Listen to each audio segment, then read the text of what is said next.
अस्सलाम वालेकुम नाज़रीन, बोल जमून में लाहौर से मैं हूं आपकी मेज़बान अरीबा आफ्ताब। और आज का प्रोग्राम किसी सियासी बहस या किसी पर इल्ज़ाम तराशी का नहीं है, बल्कि उन 14 मासूम बच्चों की याद में है जो इस दारे फ़ानी से कूच कर चुके हैं। और यहाँ पर सवालात बहुत से हैं। सवाल ये नहीं कि छत क्यों गिरी, सवाल ये है कि आखिर एक गैर रजिस्टर्ड जो है वो अकेडमी चल कैसे रही थी और इसकी निगरानी किसे करनी थी। इन्हीं सवालात के जवाबात हम आपके सामने रखने की कोशिश करेंगे। इन मासूम बच्चों के वालिदैन से बात करने की कोशिश करेंगे और हकाम वाला की भी राय आपके सामने रखेंगे। लेकिन सबसे पहले हम बढ़ते हैं उस अकेडमी की जानिब जहां पर ये वाक़या दरपेश आया। तो आइए बढ़ते हैं आगे। अब हम इसी मुकाम पर पहुंच चुके हैं जहां पर ये दर्दनाक वाक़या दरपेश आया। मेरे अकब में अगर मेरा कैमरा मैन आपको दिखा सके तो ये वही अकेडमी है जिसकी छत गिरने से 14 मासूम बच्चों की जान चली गई और मुतादद जो है वो ज़ख्मी हो गए। तो बढ़ते हैं आगे और लवाहिकीन से भी बात करते हैं। जी तो नाज़रीन, किसी भी वालिदैन के लिए अपने जीते जाते बच्चों को जो है हमेशा के लिए खो देना किसी बड़े सदमे से कम नहीं, और जिसे सोच के भी जो है वो रूह काम जाती है। तो आइए बढ़ते हैं उन मासूम बच्चों के जो है अहले खाना से बात करने की कोशिश करते हैं कि आखिर उनकी क्या कैफियत है और किस कदर वो जो है वो गम में मुब्तला हैं। जी अस्सलाम वालेकुम, बताइएगा कि आपका उन बच्चों से क्या रिश्ता था? नानो उनकी। नानो, तो बताइएगा कितने बच्चे थे आपके और क्या वाक़या दरपेश आया और बच्चों की उम्रें क्या थी? 7 बच्चे थे। 3 बच्चे जो हैं वो मलबे के नीचे दब के वो डेथ हो गई उनकी, और 4 बच्चे जो थे वो उनको ज़ख्मियों को निकाला गया, और ज़्यादा ज़ख्मी हालत में थे बच्चे। और पहले उनको उधर हॉस्पिटल लेके गए, एक बच्चे को रात को लेके आए हैं, और दूसरे बच्चे घर पे ही थे, उनको भी ज़्यादा चोटें थी। लेकिन आज सुबह उनकी अचानक इतनी ज़्यादा तबीयत ख़राब हो गई कि हम लोग उधर लेके गए हैं, तो वहाँ जाके किसी ने हमारी हेल्प नहीं की, किसी ने हमें पूछा ही नहीं कि बच्चों को क्या हुआ है या बच्चे की हालत क्या है या इनकी हम मदद करें, किसी ने नहीं पूछा वहाँ पे। अब ये बताइएगा कि इस वक्त जो आपके बच्चे हैं वो किस अस्पताल में ज़ेरे इलाज हैं? वो चिल्ड्रन हॉस्पिटल में है। चिल्ड्रन हॉस्पिटल में है। और क्या मतलब कि उनके साथ कोई तीमारदारी उनकी ठीक नहीं हो रही? अभी तक उन्होंने नहीं पूछा, अभी तक कोई उन्होंने उनको एडमिट नहीं किया, उनकी कोई दवाई वगैरह जो भी है मेडिसिन वगैरह अभी कुछ भी नहीं किया। 3 की तो डेथ हो गई है, 7 बच्चे थे जो मलबे के नीचे थे।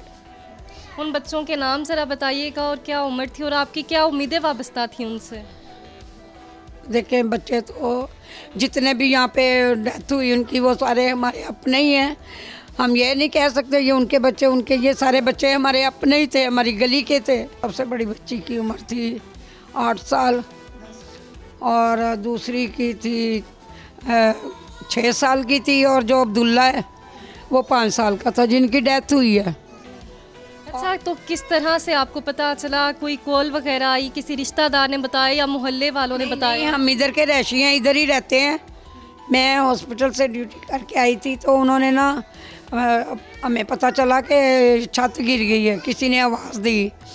मैंने इसको अपनी बहू को कहा कि आप जाएं देखें किसकी छत गिर गई। कहती अम्मी मैं नहीं जा रही। मैंने इसको कहा जाओ देख के आओ। ये गई आवाज़ से रोती पीटती और घर को भागी है। मैंने कहा क्या हुआ है? कहती अम्मी हमारे 7 बच्चे नीचे आ गए, कोई बच्चा नज़र नहीं, तकरीबन जितने भी बच्चे थे कोई बच्चा नज़र नहीं आ रहा था, मलबे के नीचे दबे हुए थे। मुझे ये बताइएगा कि क्या रेस्क्यू टीमें जो हैं वो बर वक्त पहुँच गई थी और उन्होंने ऑपरेशन जारी कर दिया था? हाँ जी, वो जो है फिर वहाँ जाके मैंने कहा कि 11 भाई को फ़ोन करें, वो आ गए। उन्होंने आते ही उन्होंने भी किया और मेरे बेटे ने भी वहाँ से डेथ वाले बच्चे निकाले और जो ज़ख्मी बच्चे थे वो भी निकाले। बच्चों को करंट भी लगा है, बच्चों के करंट लगने से जिस्म जो है वह नीले हो गए। हम बता नहीं सकते कि उस वक़्त हमारे ऊपर क्या बीती है, हम किस कंडीशन में हैं, हम क्या करें। जो अहले खाना है वो किस कदर जो है वो शोक में मुब्तला है और ठीक से उनसे बात भी नहीं हो पा रही। तो ज़ाहिरी बात है गम का आलम है और ये सोच के भी जो है वो एक इंसान की रूह काम जाती है। आगे बढ़ते हैं और मज़ीद अहले जो है वो खाना से भी बात करते हैं और उसके बाद अहले इलाका की तरफ बढ़ते हैं। जी मेरा नाम मोहम्मद वकास है। जिसकी डेथ हुई है वो मेरी भतीजी है, भाई की बेटी है, छोटी है, 7 साल उसकी उम्र थी। तो यहाँ पे ट्यूशन पढ़ने के लिए आती थी। तो तकरीबन 4-5 साल से तो वैसे इधर आ रही थी, ऐसा कभी कोई मामला नहीं हमने देखा। तो उस दिन आई है तो हम तो बाहर थे, जो उसके वालिद हैं वो काम पे गए हुए थे। तो मैं इधर पास में करीबी था, जब मुझे फ़ोन किया एक बाजी इधर हमारी रहती है और उसने कॉल की कि ऐसे मसला बन गया। तो हम वहाँ से आए हैं। जब मैं इधर पहुँचा था तो तकरीबन ये छत गिरी हुई थी, तो 4-5 बच्चे इन लोगों ने निकाल लिए थे। अच्छा, वो मंजर क्या आपने अपनी आंखों से देखा है?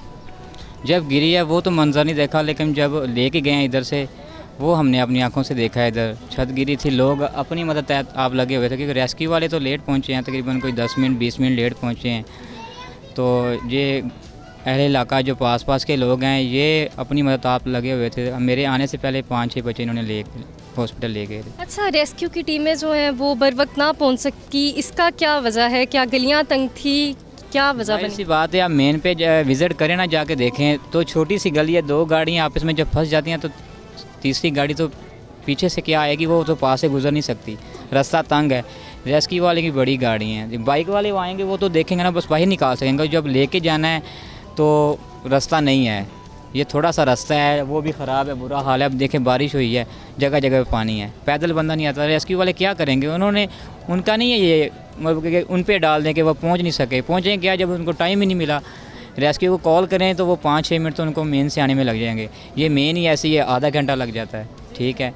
तो जब आए हैं तो काफ़ी बच्चे निकाल चुके थे। बच्चे इतना टाइम ही नहीं था, मिट्टी थी, ऊपर ईंटें थी, मिट्टी में उसका दम ही नहीं निकला। जब हमने खुद बच्चे जो निकाले हैं, मेरे ख्याल से इधर से निकालते वक्त उनकी डेथ हो गई थी, लेकिन ये एहतियातन तौर पे बंदे लेके गए हैं कि चलो शायद कुछ सांस हो। हमने अपनी बच्ची देखी है कि वो किधर है, उसको निकालने की कोशिश की, इधर तो देखा लेकिन वो नज़र नहीं आई। फिर कहाँ से पता चला कि जी उसको हॉस्पिटल ले गए। हम पीछे हॉस्पिटल गए तो बड़ी आपी थी उधर, जब उसको देखा तो उसका तो बुरा हाल था। मैं फिर पूछा है, अंदर गया हूँ तो जब मैंने देखा तो उसकी सांस नहीं थी, बस वैसे ही लटाए हुए थे, बस दिलासा देने के लिए, हौसला देने के लिए। अच्छा, किस कदर जो है वो आप, एक गम तो है ही लेकिन खौफ में मुब्तला है। अब कुछ अर्सा तो आप अपने बच्चों को सोचने की, पढ़ने के लिए जो है वो सोच भी नहीं सकते कि हम भेजें कहीं। देखें ये कुछ मामलात ऐसे हैं, कुछ हादसे ऐसे हैं। अब जब भी हमने किसी के बारे में सोचना है या सुनना है तो हमें अपनी याद आने की हमारा ख्याल है। उसकी वालिदा है, उसको तो नहीं होश है, क्योंकि बच्चे छोटे छोटे बच्चे होते हैं वो मज़ीद लाडले होते हैं। हर माँ के बच्चे जो होते हैं उसको प्यारे होते हैं। तो अभी उसका तो बुरा हाल है, वाला साहब है, उसको वो अपने आप को संभाल नहीं पा रहे, फिर भी अभी हौसला है, दिलासा दे रहे हैं, सब आने वाले दिलासा दे रहे हैं। तो बस जब भी सोचते हैं वही मंज़र याद आता है, खौफ आता है। बस हमें तो यकीन नहीं होता कि हमारे पास ये, हमारे साथ ये ऐसा हो गया है। और अब हमारे साथ मौजूद हैं यहाँ पर बच्चों के चाचू मौजूद हैं, उनसे जानते हैं कि आखिर क्या इन्होंने देखा और बर वक्त रेस्क्यू टीम में एहलकार पहुँच गए थे और क्या मंजर आपने देखा, आप बताइए।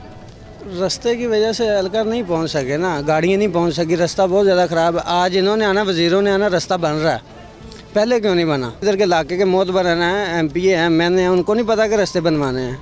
वो पैसे लेके अपने पास रख रहे हैं, उनको नहीं पता रास्ते बनवाने हैं। जब उनके घर का कोई मसला होता है तब सब कुछ सही हो जाता है। आज वज़ीरों ने आना, रास्ता बन रहा है, उसकी भी वीडियो बनाइएगा, दिखाइएगा उनको। अभी जो पहले का मामला था उनको नहीं पता रास्ते बनाने हैं हमने, पीछे से रास्ता तंग है, आगे रास्ते खुले हैं। अच्छा, अब ये बताइएगा कि कसूरवार किसे ठहराते हैं आप इस वाक़ये का? अगर आप क्या सोचते हैं कि काश ऐसा ना होता तो आज हमारे बच्चे सही सलामत होते यहाँ पर? कसूरवार इसका किसको ठहराएं, अल्लाह की मर्ज़ी है, किसको ठहर। रास्ते ठीक होते भी, आ भी जाते तो जो अल्लाह की मर्ज़ी होना तो वही था। किसी को क्या कहेंगे? अभी वो फ़ंड दे रहे हैं, फ़ंड से बच्चे थोड़ी वापस आ जाएंगे। वो वक्ती तौर पे ये अपनी ज़रूरतें पूरी कर लेंगे, पर जो बच्चों का काम है उनके जो गाड़ू जड़ गए हैं, जिसके मेरा दोस्त है उसके 4 बच्चे फौत हुए हैं, एक दोस्त है उसके 3 बच्चे फौत हुए हैं, उनके जो पूरा गाड़ू जड़ गया उसका कौन जिम्मेदार है? कोई भी नहीं। किसको क्या कहें? हुकूमत को कहने का कोई फ़ायदा नहीं है। ये पैसे उनका देना, ये दिलाजारी, ये सिर्फ अपने वोट के लिए आ रहे हैं, कोई भी किसी के लिए नहीं आ रहा है। जैसा कि आपने देखा कि जो है एक क़यामत खेज़ मंजर बर्पा हुआ है और जिसका जो है वो तमाम जो अहले खाना है, तमाम इलाका मकीन जो है वो जो है वो गम में निढाल हैं। तो आइए आगे बढ़ते हैं, मज़ीद अहले इलाका से बात करने की कोशिश करते हैं। इस वाक़े की रिपोर्ट जो है वो वज़ीर आला पंजाब मरीम नवाज़ साहिबा को भी पहुंचा दी गई है और रिपोर्ट के मुताबिक ये कहा जा रहा है कि छत पर इजाफी जो है वज़न के सबब जो है वो मलबा जो है वो नीचे आ गया। लेकिन अब कहानी ने एक और ही नया मोड़ ले लिया। हमारे साथ यहाँ पर अहली इलाका मौजूद है, उनसे बात करते हैं। चूँकि टीचर का बयान ये था कि मेरे माली हालात बेहतर नहीं थे और जो मेरा शोहर है वो रेडी लगाता है, इसकी वजह से जो है मैं बच्चों को पढ़ाती थी ट्यूशन। जी बताइएगा कि क्या आप टीचर के इस बयान से मुत्तफिक हैं? नहीं, हम इस बयान से मुतफिक नहीं है कि जो वो कह रही है कि हमारे माली हालात नहीं ठीक थे, मेरे मियाँ रेडी लगाते थे, तो इस वजह से मैंने बच्चों को बढ़ाना शुरू किया। 3 बच्चे हैं, 2 बेटे हैं, 1 बेटी है। बेटी तो अल्लाह को प्यारी हो गई, वो माशाल्लाह पैसा बहुत खर्चती थी। छुट्टी वाले दिन जब उन्होंने 2000 लगाने ना थे तो मेरा सुकून नहीं था होता। बस मेरे नहीं वो खा रही, जेबें मेरी वैसे ही हैं, जेबें मेरी वैसे ही हैं, ये देखो पैसों से भरी हुई हैं, नहीं खा रही। 2 मरतबा 3 मरतबा क्या मैं क्या आज बेटा घर चलो, नहीं आ रही, कह रही पापा चलो मैं आती हूँ, पापा चलो मैं आती हूँ, पापा चलो मैं आती हूँ, नहीं आ रही, नहीं आ रही। वो मेरा घर ससुराना है, ससुराना, मुझे इंसाफ चाहिए बस। उसके नाना वो कहते हैं हमें कुछ नहीं करना, लेकिन अपने मामला भी मैंने देखने हैं। ये बेटी थी, ये बेटी, ये मेरा बेटा सबसे बड़ा है। क्या नाम है बेटा आपका? अहमद। अहमद। क्या नाम था आपकी सिस्टर का? दुआ। दुआ। दुआ की याद आती है? जी आप लोग इकट्ठे गए थे एकेडमी? नहीं, मैं लाहौर, मैं अपनी आंटी के पास गया हुआ था। तो जब आपको पता चला फिर क्या फील हुआ, कैसा फील हुआ आपको? बाबा ने बताया था, मामा ने बताया था, अब्बू ने बताया था, ताया अब्बू ने बताया था, रोए हो गए? नाने अब्बू ने बताया था हमें। एक ही ख़ानदान के 3 चश्मो चिराग जो कि ज़मीन में दब गए, हमारे साथ उनके अहले खाना मौजूद है, उनसे बात करते हैं। जी अस्सलाम वालेकुम, बताइएगा कि किस कदर आप गम में निढाल हैं, पूछना बनता तो नहीं है, और क्या नाम था और क्या मंजर आपने देखा है? मेरे बच्चे अकेडमी पढ़ने वास्ते गए सी, तो एक बच्चा आया छोटा, तो उसने यानी कि दसिया कि अपने बच्चे तड़ अकेडमी गए ना, तो यानी कि उसकी छत डिग पी। यानी कि मैं फिर दरवाज़ा लोक लाया, यानी कि दरवाज़ा, तो मैं दौड़ा गया, यहाँ देखा तो वहाँ वाम ही वाम थी, और बच्चे निकाल दे सी। यानी कि तो मेरे बेटे यानी कि बच्चे 4 जाते हैं, 2 बेटे जाते थे, 2 बेटियाँ थी। एक जो मेरी बेटी है बड़ी 10 साल की उम्र है उसकी, और उसका नाम है। दूसरी जो मेरी बेटी है मान 8 साल की है। 6 साल का मेरा बेटा सी अब्दुल्ला, जो अल्लाह ने प्यारे हो गए। जो बड़ा बेटा है तकरीबन हॉस्पिटल वैसे आ गया, ठीक है। ये मंजर किस टाइम जो है रोनुमा हुआ, ये खौफनाक जो वाक़या है, ये किस तरह से आपको पता चला? आप उस वक्त कहाँ थे? मैं गाड़ी था, वो छोटा एक बच्चा आया सी, उन्हें दसिया कि ऐसा ना जिससे अपने बच्चे अकेडमी पढ़ने जाते हैं ना, तो यानी कि छत डिग पी, तो अपने यानी कि बच्चे छत ले आ गए। फिर मैं दौड़ा गया, उत्थे जाके इंतजाम नहीं होता। जी हमारे साथ बच्चों के वालिदैन मौजूद हैं। बच्चों के वालिद से तो हमने बात की है, वालिदा से बात करने की कोशिश करते हैं। जी आप बताइएगा मुझे, आप देख सकते हैं कि बच्चों की जो वालिदा है वो अभी उनकी हालत जो है वो ऐसी नहीं है कि वो हमसे बात कर सके, तो मज़ीद जो है हम बच्चों के वालिद से ही बात करते हैं। रेस्क्यू टीम में बर वक्त पहुँच गई थी, ऑपरेशन जारी कर दिया था? यानी कि वो महल्ले वाले लोग लगे सी, यानी कि कटना, तो उन्हीं दिन फिर गड्डियाँ गुड्डियाँ भी दूसरियाँ भी आ गई, यानी कि उन्हीं दिन कुछ भी नहीं किया, ना उसने ऑपरेशन किया, ना कोई बच्चों को कोई देखा, ना कुछ, बस उधर जाके बच्चे बहुत ज़्यादा इधर ही ख़त्म हो गए थे बच्चे। मैंने बड़ी बेटी देखी बस अपनी इधर, और दोनों बच्चे उधर जाके देखा, वो दोनों ख़त्म थे, और एक मेरा बड़ा बेटा बहुत ज़ख्मी पड़ा हुआ था मुझसे। अच्छा, हुकूमत की जानिब से ये भी ऐलान किया गया है कि जो मतलब कि जिन बच्चों की डेथ हो चुकी है उन्हें 20-20 लाख दिया जाएगा, और जो बच्चे ज़ख्मी हुए हैं उन्हें 5 लाख। तो हुकूमत के इस फैसले से आप मुतमईन हैं? मुझे मेरे बच्चे चाहिए, मुझे पैसों की ज़रूरत नहीं। वो 20 लाख देने के उन्होंने आयत दी। बच्चे जिंदा कर सकते हैं, बच्चे हमारा सदमा दूर कर सकते हैं, वो हमारा सदमा नहीं ना दूर कर सकते। वो हमें सब्र दिया नहीं है, वो आए नहीं है। ऐसे थोड़ा सा हौसला भी दे देते ना, तो हमें पता होता तो वो आई है। जब अमीर कोई होता ना, तो लेने ही लगी होनी थी गाड़ियों की, कि अमीर के जे हादसा हुआ है, वो हम गरीब थे ना, इसलिए नहीं कोई आन के हमारी आवाज़ पूछी, उसने नहीं पूछा, उन्हें हमें आन के। मेरा भतीजा है, मेरे भतीजे का घर ही खाली हो गया। जो रेस्क्यू टीम है वो बर वक्त ना पहुंच सकी क्योंकि गलियां तंग थी, तो क्या और भी मसाइल है आपको यहाँ पर? गलियां तंग नहीं थी, इतने रास्ते खुले। आप भी आई हो, आपको पता है रास्ते कितने खुले हैं, तो थोड़ी सी लेट हुए हैं। हमारे उतनी देर तक हमारे बंदे खुद ऐसे खूचल रहे थे मिट्टी को, सदमा नहीं हमें, इतनी जल्दी कोई भी नहीं आया। जब आधे बच्चे निकल चुके थे, 5-6 रह गए पीछे, तब आए। टीचर को चाहिए था ना कि मेरी छत इतनी कमजोर हो कि मैं छत बनाना चाह रही, मैं मिस्त्री लगाए, मैं मासूम बच्चों को छुट्टी दे दूँ। 3 छुट्टियाँ पहले भी तो दी थी उसने मुहर्रमों की, आज भी दे देती। और मेरी चाचू की बेटी ने कहा टीचर ईंट गिर गई है नीचे। टीचर कह रही है कि छत तो नहीं गिर गई आपके ऊपर। टीचर तुम इतनी जालिम थी, आपके पास तो अपने बच्चे नहीं खुद थी, अल्लाह ने दूसरे मासूमों की तो जान बचा देती। कोई आज मेरे पास मेरा बच्चा होता, मैंने तो तीनों ही बच्चे अपने गंवा दिए, मैंने तो मेरे तीनों बच्चे अपने गंवा दिए। मेरा तो घर खाली हो गया, मेरे तो दिल का कमरा खाली हो गया, मेरी हंसता बसता घर उजड़ गया। मेरे बच्चे मेरे पास नहीं आएंगे, मेरे बच्चे मुझे नहीं नजर आ रहे, मेरे बच्चे मुझे ला दो, मेरे बच्चे मुझे चाहिए, बाजी मेरे बच्चे मुझे चाहिए।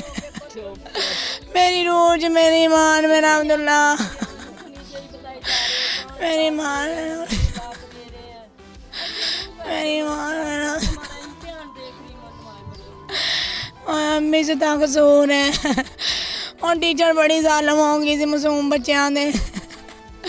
और टीचर तो एक बारी कहती चलो बच्चों जाओ छुट्टी कर लो, मैं मिस्त्री लाए ने। और टीचर तो इतनी जालम होगी तो मासूम बच्चों की जान ले ली। आप देख रहे हैं कि किस कदर जो वालिदैन हैं बच्चों के वो गम में निढाल हैं, और कई सवालात उठ रहे हैं कि आखिर टीचर ने जो बच्चों को छुट्टी क्यों नहीं दी। अगर उसे पता था कि उसकी छत जो है वो ठीक नहीं है तो टीचर ने बच्चों को छुट्टी क्यों नहीं दी। एक छोटी सी गफलत कई जाने ले गई।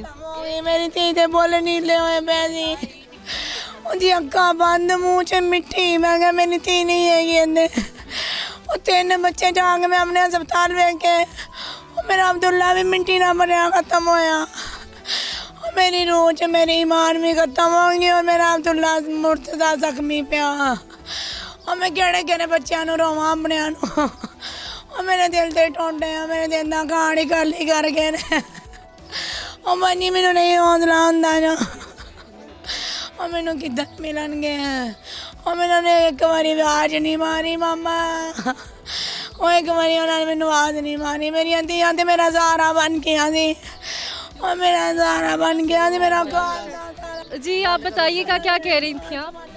बता रहे थे कि जब बच्ची ने कहा था ईंट टीचर गिर गई है, उसने कहा छत नहीं गिरी, ईंट ही गिरी है ना, तो सब्र करे, सबक सुनाए, सबक की उसको पढ़ने की। जी बिल्कुल, ये सिर्फ एक छत नहीं गिरी बल्कि कई ख़ानदान इससे उजड़ गए, कई ख्वाब जो है वो मान पड़ गए।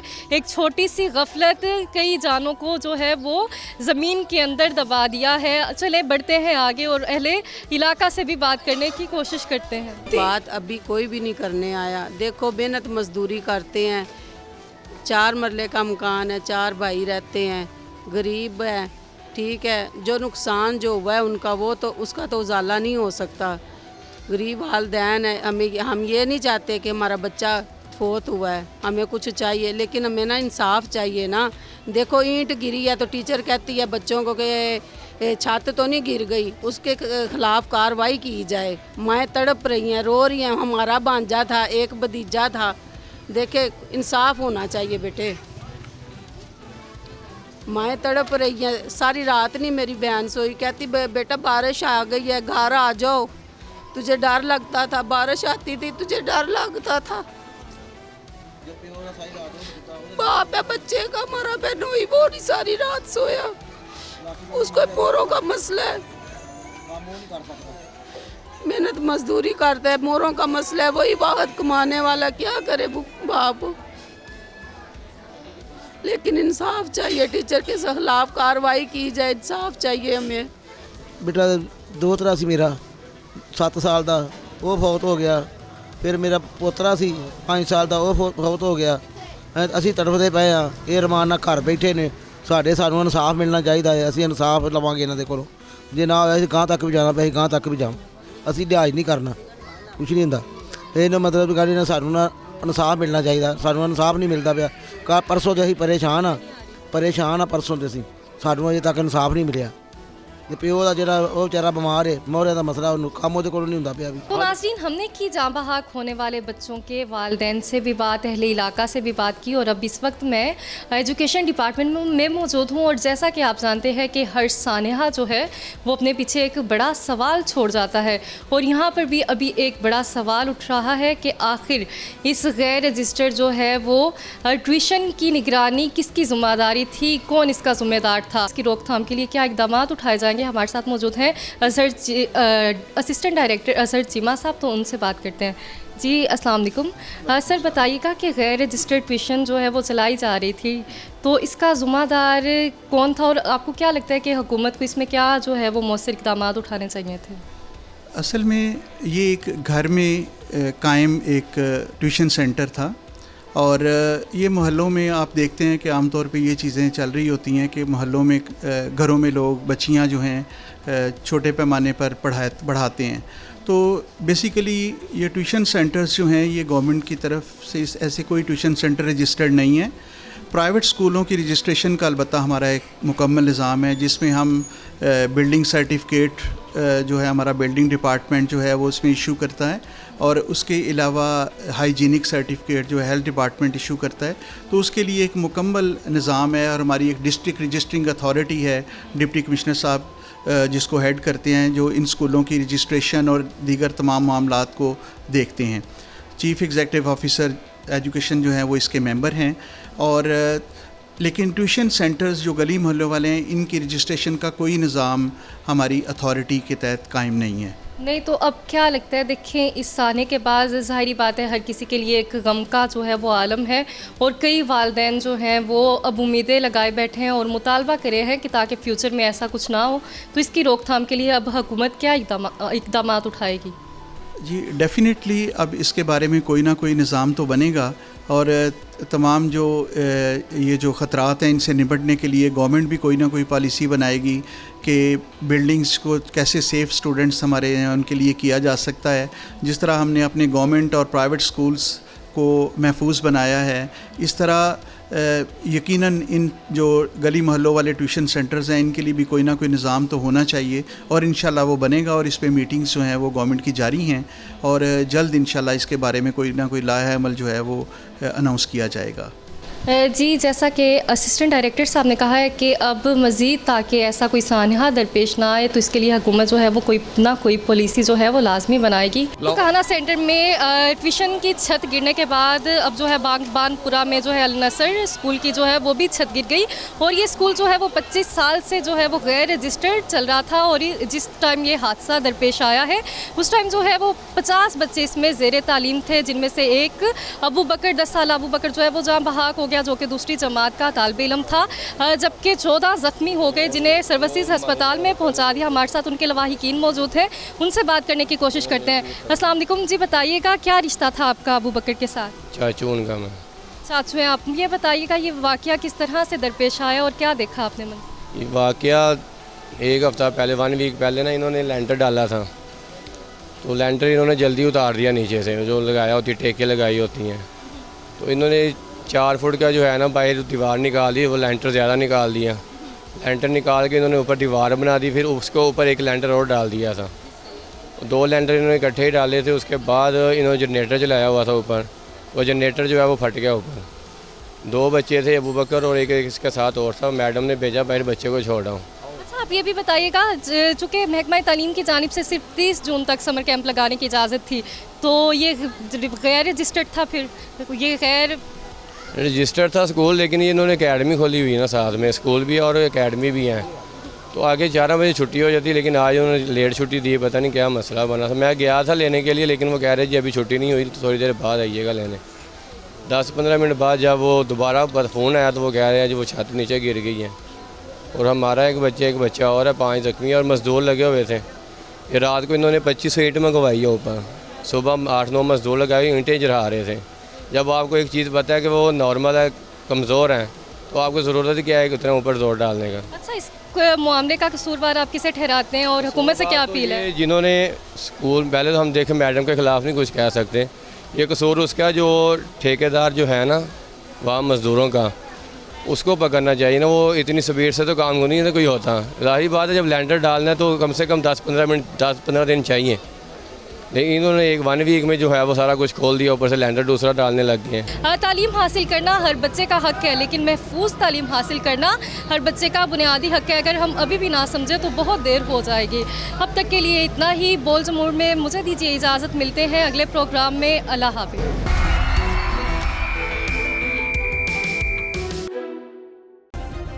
सब्सक्राइब करें और बेल दबाएं ताकि कोई खबर रह न जाए।